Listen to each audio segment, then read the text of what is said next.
अक्सर लोगों को ये कन्फ्यूजन होती है कि हम इंग्लिश नहीं बोल सकते। एक कॉमनली जब सवाल पूछा जाए आपसे तो स्टूडेंट जो ऑनलाइन क्लासेस लेने के लिए आते हैं वो एक ही कंसर्न बताते हैं कि वो इंग्लिश नहीं बोल सकते, और उसकी बड़ी वजह जो वो बताते हैं उनके नज़दीक ये होती है कि वो इंग्लिश इसलिए नहीं बोल सकते क्योंकि उनकी वोकैबुलरी वीक है। उनके पास जब बोल रहे होते हैं तो लफ्ज़ ही नहीं आते। ठीक है, अब ये रीज़न एक होती है।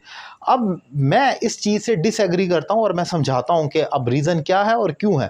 आपने इस लेक्चर को पूरा देखना है और गौर से समझना है, ये आपकी इंग्लिश स्पीकिंग की स्किल्स जो है उसको काफ़ी बेहतर कर सकता है। अब आप भी अगर ऐसा ही ख्याल रखते हैं कि आप भी इंग्लिश बोल सकते हैं, आपको सारा कुछ आता है, लेकिन वोकैबुलरी की वजह से आप मार खाते हैं, तो ज़रा इस फ़िक्रे पर गौर करें।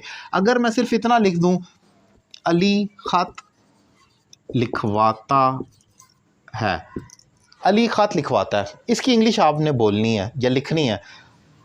आपकी आसानी के लिए अगर आप ये कहते हैं कि आपकी वोकैबुलरी वीक है तो मैं बता देता हूँ, ख़त को आप लेटर कहते हैं और लिखने को आप राइट कहते हैं, और ऑब्वियसली अली को तो अली कहा जाएगा। मैंने आपको 3 वर्ड्स हैं टोटल, और तीनों की जो वर्ड्स हैं उसको, तीनों वर्ड्स की वोकैबुलरी मैंने आपको दे दी। अब आप बना लें 90% और maybe more than that people will not be even they will not be able enough to translate it. वो इतने काबिल ही नहीं होंगे कि वो उसको ट्रांसलेट कर सकें। उसकी रीज़न क्या है? उनका सेंटेंस स्ट्रक्चर नहीं दुरुस्त। अब ये एक इम्पॉर्टेंट पॉइंट मैं आपको डिफ़ाइन कर रहा हूँ कि आपका मसला वोकैबुलरी नहीं होती बल्कि सेंटेंस स्ट्रक्चर आपका वीक होता है, इस वजह से आपको गड़बड़ होती है। अब अली ख़त लिखवाता है, why are you not able to even translate it और to speak it? The reason is that आपको सेंटेंस स्ट्रक्चर नहीं मालूम। अली ख़त लिखवाता है, ये कॉजेटिव वर्ब होता है। अब इसकी इंग्लिश क्या होगी? अली गेट्स द लेटर, या Ali gets a letter written.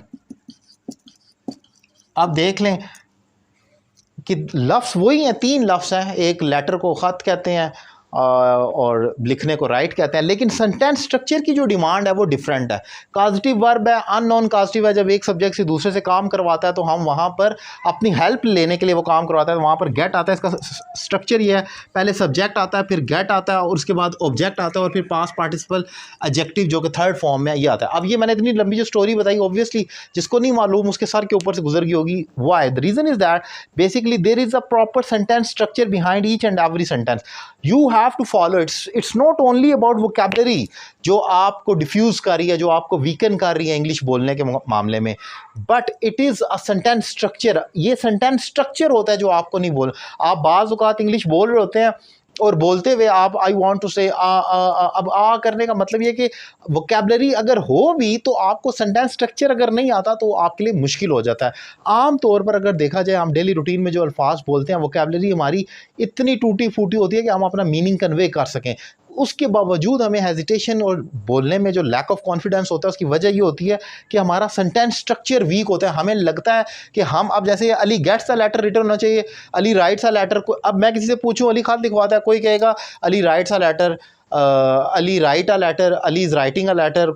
Hardly कोई बंदा अननोन कॉजेटिव स्ट्रक्चर को, जो ऑब्वियसली ग्रामर के प्रॉपर स्टूडेंट है उनको तो मालूम है, मैं अपने पेज पर भी बार बार पढ़ा चुका हूँ, अदरवाइज नहीं आता। इसी तरीके से और बहुत सारे ऐसे फिक्रे हैं कंडीशनल सेंटेंसेस में।